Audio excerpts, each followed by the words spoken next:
aqui de Goiânia. E para quem que você vai fazer pergunta, Fernando? Pro Divaldo. E qual é a pergunta que você tem para o baiano mais querido? O que dizer sobre a ideologia de gênero?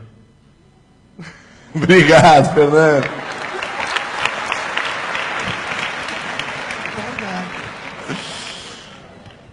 Pinga fogo, Di.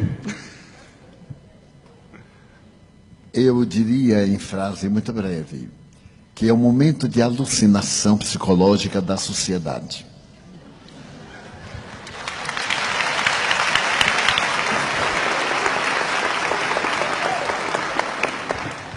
Em uma entrevista que recomendamos, Iraci Campos, do Centro Espírita Joana de Ângeles, da Barra da Tijuca, entrevistou o nosso Haroldo a esse respeito.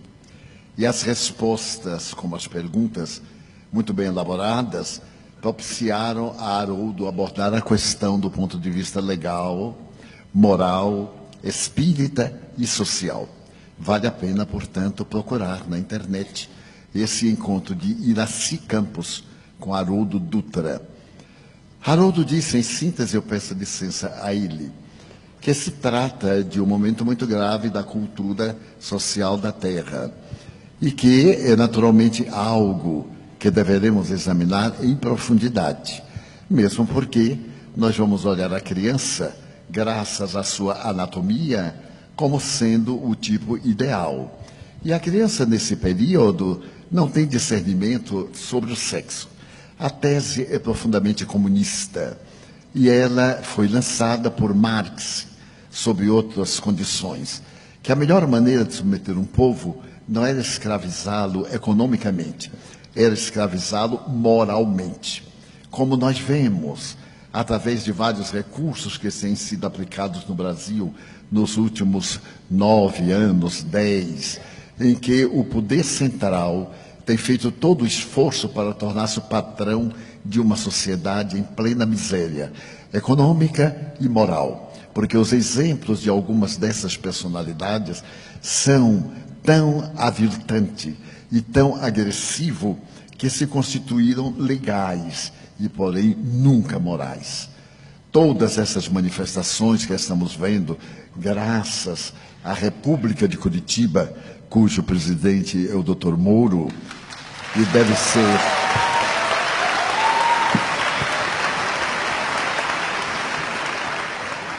o desnudar da hipocrisia e da criminalidade. Aliás, o Evangelho recomenda que não deveremos provocar o escândalo. E o nosso venerando juiz não provocou o escândalo, atendeu a uma denúncia muito singela.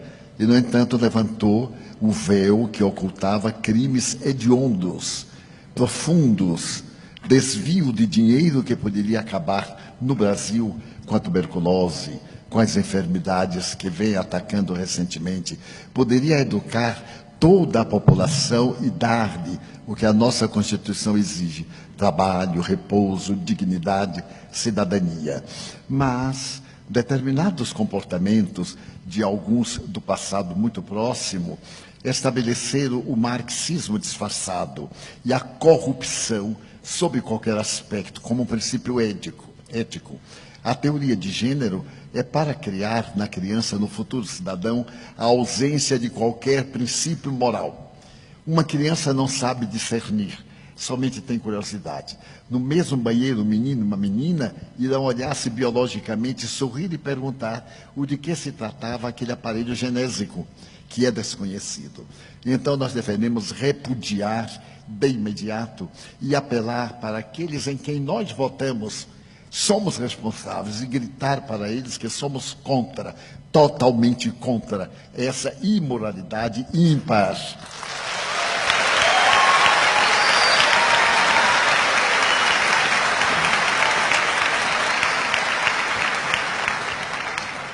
Vão me perdoar uma blasfêmia agora para adultos. Os espíritas somos muito omissos. No nome falso e na capa da humildade, achamos que tudo está bem, mas nem tudo está bem. É necessário que nós tenhamos voz. O apóstolo Paulo jamais silenciou ante o crime, a imoralidade, e Jesus, muito menos. Ele deu a César o que era de César. mas não deixou de dar a Deus o que é de Deus. Muitas aberrações nós silenciamos. Afinal, disfarçadamente, vivemos numa república democrática. E os nossos representantes lá chegaram pelo nosso voto. Já está na hora de acabar de votar por uma opercata japonesa. Já está na hora de deixar de votar por causa do emprego que vai dar ao nosso filho. Pensarmos na comunidade. Uma comunidade justa não faltará emprego para todos. Uma sociedade justa, de homens de bem, de mulheres dignas, naturalmente estabelecerá as leis de justiça e de equidade. Então nós evitaremos essas aberrações. O aborto provocado, esse crime hediondo que está sendo tentado tornar-se legal, por mais que seja legal, nunca será moral. Não somos contra quem aborta por essa ou aquela razão. Falamos em tese, matar é crime, seja qual for a aparente justificativa. E agora, com a tese de gênero, estamos indiferentes. E de um momento para outro, pela madrugada, os nossos dignos representantes adotam. Falávamos ontem a respeito de cartilhas do Ministério da Educação depravadas para corromper as crianças e que as escolas estão devolvendo ao Ministério. Que Ministério de Educação é esse? Que estabelece fatos?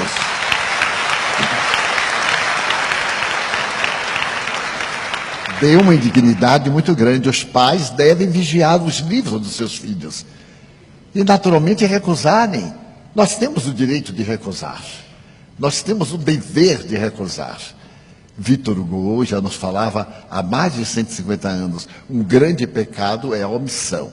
E Kardec nos falou que não era nobre apenas não fazer o mal, porque não fazer o bem é um crime muito grande.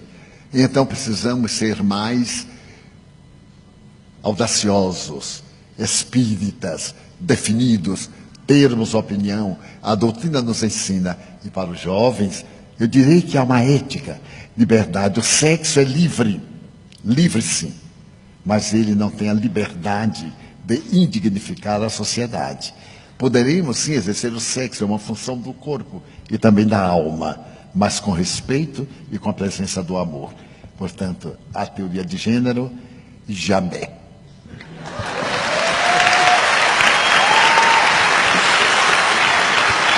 Muito bem.